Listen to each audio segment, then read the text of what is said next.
Thank you, Secretary Sebelius, for the introduction, but more importantly, for all the amazing and tireless work that you've done to make health care reform a reality.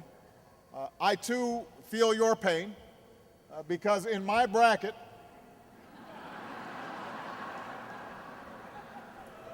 I had Kansas winning it all. I feel a little bitter. President of Northern Iowa came here, and he was just a big smile. He was gloating.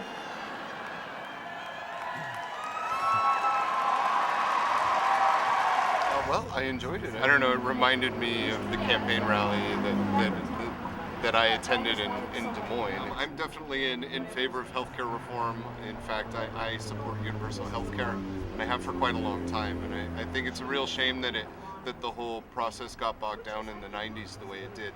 And even though healthcare reform isn't perhaps exactly what I'd like it to be as it is right now, I think it's a definite great step in the right direction, and I totally support it 100%. If you turn on the news, you'll see the same folks are still shouting about there's going to be an end of the world because this bill passed.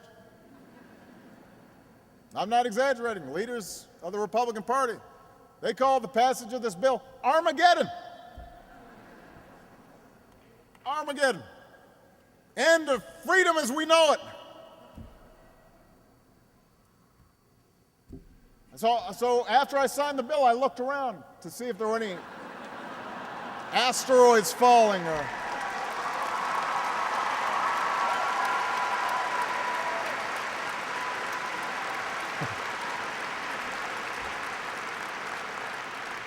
sudden cracks opening up in the earth.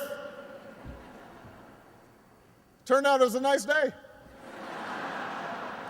Like the president said today, if they want to campaign on taking away health care from people, taking away, all the provisions in the bill to prevent insurance companies, from denying coverage for pre-existing conditions, take away those tax credits to small businesses, then good luck to them.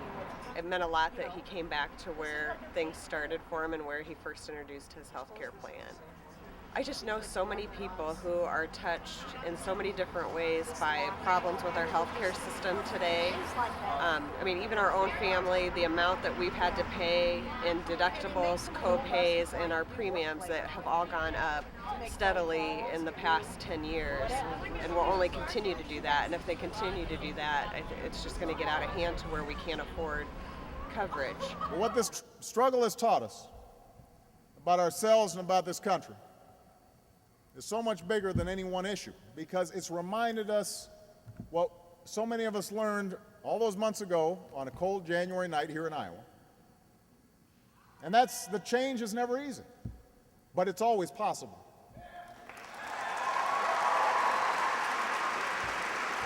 It comes not from the halls of power, but from the hearts of our people.